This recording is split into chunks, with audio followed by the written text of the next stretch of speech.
kapısın döyür gizlice. Köhne hatireler oyanır yine. Ruhumun en derin, en mehrem payı, sanki bir müjde tek boylanır mene. Yolların tozunu sevinç bürüyür,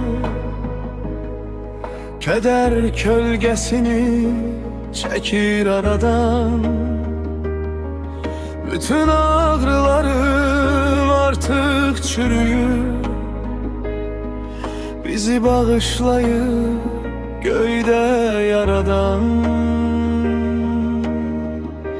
Gel ki bu ayrılık yarıda kalsın, vüsalın tadını tadım yeniden. Koy dünya sevgiden dersimi alsın, mehabbet kokusunu aldım yeniden.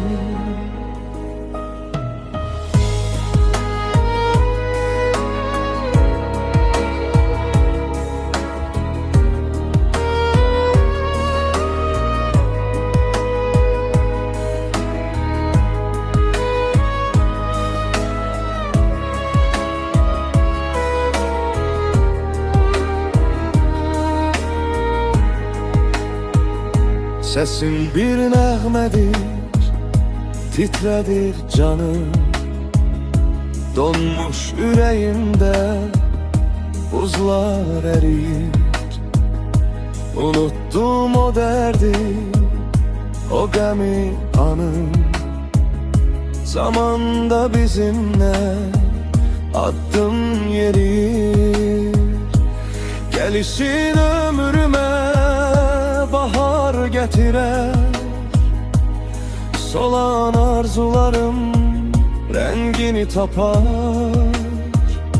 Senin bir bakışın beni itirer,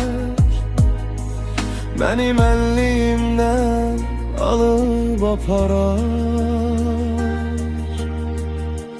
Gel ki bu ayrılık yarıda kalsın,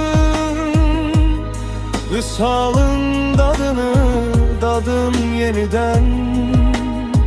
Koy dünya sevgiden dersimi alsın, mehabbet kokusunu aldım yeniden. Mehabbet kokusunu aldım yeniden.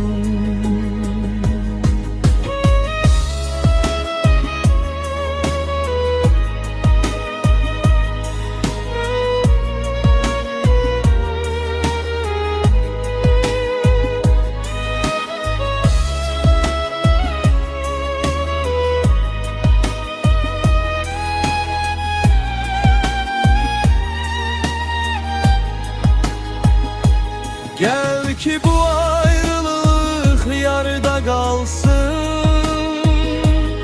vüsalın tadını tadım yeniden. Koy dünya sevgiden dersimi alsın, mehabbet kokusunu aldım yeniden.